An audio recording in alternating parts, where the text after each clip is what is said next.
যার যেমন দৃষ্টিভঙ্গি ঠিক সেই চোখে কিন্তু দেখে। না না, দৃষ্টিভঙ্গি, হ্যাঁ ব্যাস ঠিক আছে, ঠিক আছে, ঠিক আছে, ঠিক আছে, আমরা অনেকগুলো দৃষ্টিভঙ্গির সামনে এসে দাঁড়িয়েছি, একটু থামুন।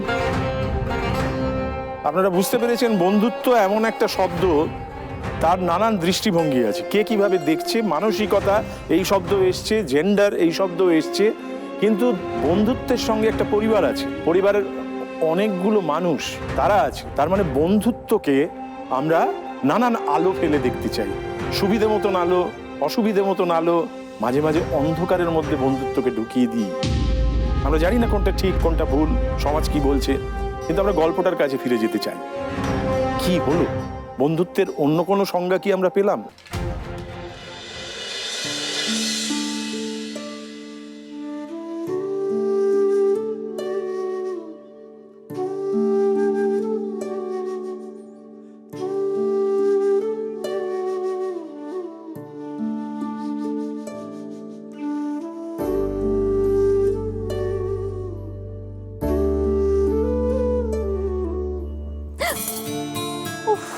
বাবা, কাল রাত্রির দিন বরকে দেখতে পাবি না বলে কান্নাকাটি করছিস?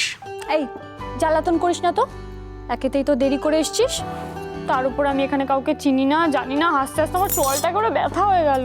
ও তাই জন্য কান্নাকাটি করছিস? মেরে দেবো কিন্তু। আর আমি যেন তোকে ছেড়ে দেবো? আচ্ছা শোন না, একটা সিরিয়াস কথা বলবো। কি বল? তুই না হেব্বি নাটক করতে পারিস মাইরি। কি? একদম, মানে নিজে পছন্দ করে প্রেম করে বিয়ে করলি আর এমন করছিস যেন বাবা মা তোকে গন্ডগ্রামে পাঠিয়ে দিয়েছে বরের সাথে। এই তুই এরকম ননসেন্স টাইপের কেন রে? হ্যাঁ কেন তুই এরকম? রাজীব বল। শোন না, আমার একটু মায়ের কাছে নিয়ে যাবি প্লিজ? হ্যাঁ, তোকে আমি তোর মায়ের কাছে নিয়ে যেতেই পারি, কিন্তু আমি যদি তোকে তোর শ্বশুর বাড়ি থেকে ভাগিয়ে নিয়ে যাই তাহলে এবার সবাই সত্যিই আমাদের বিয়ে দিয়ে দেবে, তখন তুই আমাকে সামলাতে পারবি তো? উফ বাবা, শুধু ফাজলামো না সব সময় তোর। এই যা তো আমার চোখের সামনে থেকে দূর হয়ে যা। আচ্ছা আচ্ছা, তুই রাগছিস কেন বলতো? আমি তো মজা করছিলাম। আর একটা সিরিয়াস কথা আছে, বলবো? আবার যোগ করবি তো? না না না, এবার কোনো যোগ করবো না, এবার একদম সিরিয়াস সত্যি কথা বলি। বল।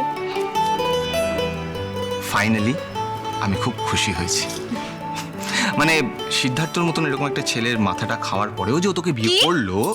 আরে শোন অ্যান্ড তুই ফাইনালি সেটেল হলি, এটাতে আমি ভীষণ ভীষণ খুশি। আরে এক হক তো বানতা হ্যায় ইয়ার। আচ্ছা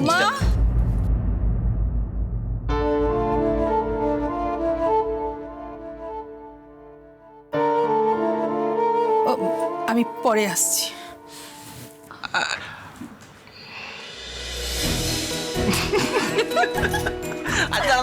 দাঁড়া, কি হলো?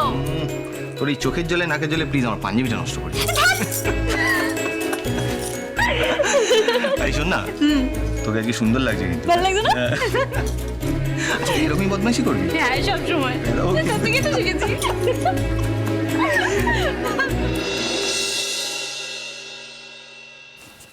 বাবা, ওই ছেলেটা কে রে?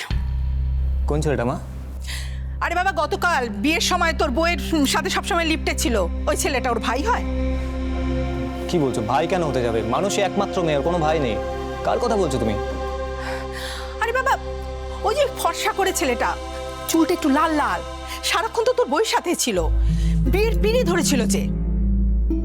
ও রাজীব। রাজীব রাজীব মানুষের খুব ভালো বন্ধু মা, আর কিছু না। ও, কোনো রক্তের সম্পর্ক নয়? তুই তবু অ্যালাউ করছিস বাবা? কিছু বলছিস না?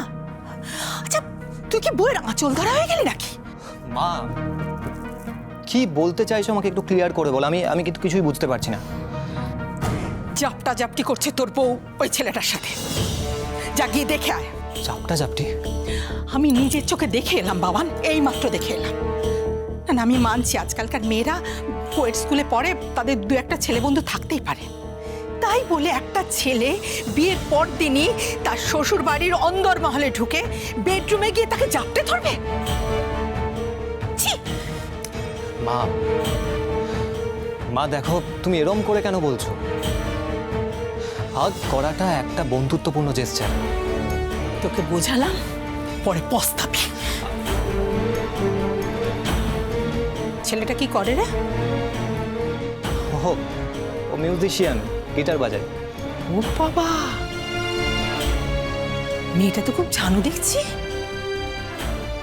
ওর কোনো রোজগার পাতি নেই দেখে, শক্ত খুঁটি দেখে তোকে বিয়ে করলো।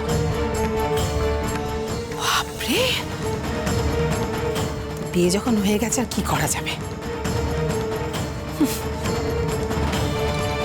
শোন, বউকে একটু শাসন করবি আর চোখে চোখে রাখবি, বুঝলি? আর কি বলবো বল?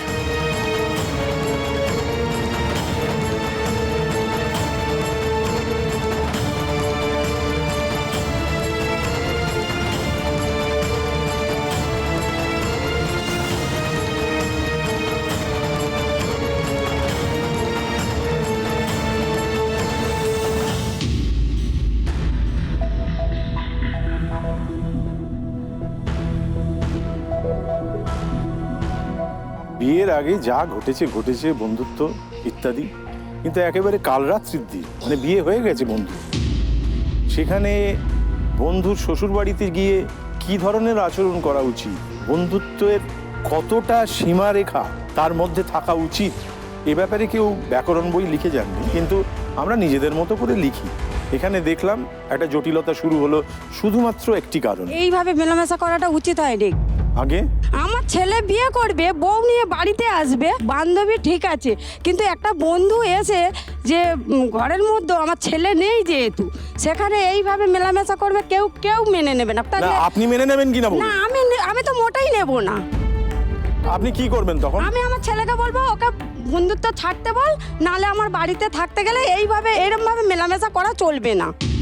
এরকম চলবে না, যে কোনো ফিজিক্যাল কন্ট্যাক্ট মানে সেটা যে যৌন কন্ট্যাক্ট, এই কথাটা কোথায় লেখা আছে? এটা কোন কোন কনস্ট্রাক্টে লেখা আছে? বাচ্চাদের স্কুলের কারিকুলামে শেখানো হচ্ছে গুড টাচ ব্যাড টাচ। সেখানে আমাকে তো বুঝতে হবে যে কোনো কন্ট্যাক্ট মানে সেটা যৌন কন্ট্যাক্ট নয়। ছেলেটা খুব ধান্দাবাজ। হ্যাঁ, বাস্তবিক কথা হচ্ছে ওরা বন্ধুত্ব কোনো একটা সময় ছিল, কিন্তু আজকে যেটা করতে আসছে সেটা সম্পূর্ণ নোংরামি, সম্পূর্ণ নোংরামি। এটা হতে পারে না। এটা শ্বশুর বাড়িতে ও কাল রাত্রির দিন ঢুকে পড়ে তুই আমাকে একটা হাক কর, এ কোনোদিন হতে পারে না। ওখানে আমি যদি বিয়ে করা হাজবেন্ড হতাম, আমি যদি দেখতাম ঠাটিয়ে চড় মারতাম। আপনার মেন্টালিটিটা অসম্ভব কুরুচিকর, শুধু খারাপ নয়। এত ব্ল্যাক অ্যান্ড হোয়াইট আপনারা করে দিয়েছেন, এত ওয়াটার টাইট কম্পার্টমেন্ট আপনারা করেছেন যে একটি ছেলে একটি মেয়ে এটা বন্ধুত্ব নয়, তাহলে হয় না। সমাজ বদলাচ্ছে, আপনিও একটু যুগোপযোগী হন। সমাজ বদলাচ্ছে, কাল রাত্রির দিন কি জড়িয়ে ধরবে আরেকজন? যেখানে তার স্বামী এই বন্ধুত্বটা নিয়ে কনভিন্সড, সেখানে XYZ, সে তার শ্বশুর হোক শাশুড়ি হোক, বলার কে? স্বামী কনভিন্সটা হলো কি করে? ও তো মা এসে বললো তো স্বামী কি থাকবে দুটো লোক একসঙ্গে, তার স্বামী আর তার স্ত্রী। স্বামী তো তার মায়ের বিরুদ্ধে গিয়ে কথা বলছে। স্বামী বলেছে বন্ধুত্বটা স্বামী কনভিন্স, তার বর কনভিন্স যে ওরা শুধু বন্ধু। এই বিষটা ওর শাশুড়ি ইনজেক্ট করছে, অফকোর্স ইনজেক্ট করছে ওর মার কথায় প্রচুর। মানে তাহলে না, আপনি প্রচুর ফিকশন দেখেন তাহলে।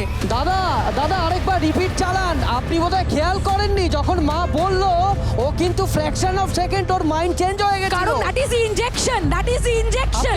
আপনারা না দেখে বিচার করেন। আপনার বাবা কি বেঁচে আছেন এখনো? না।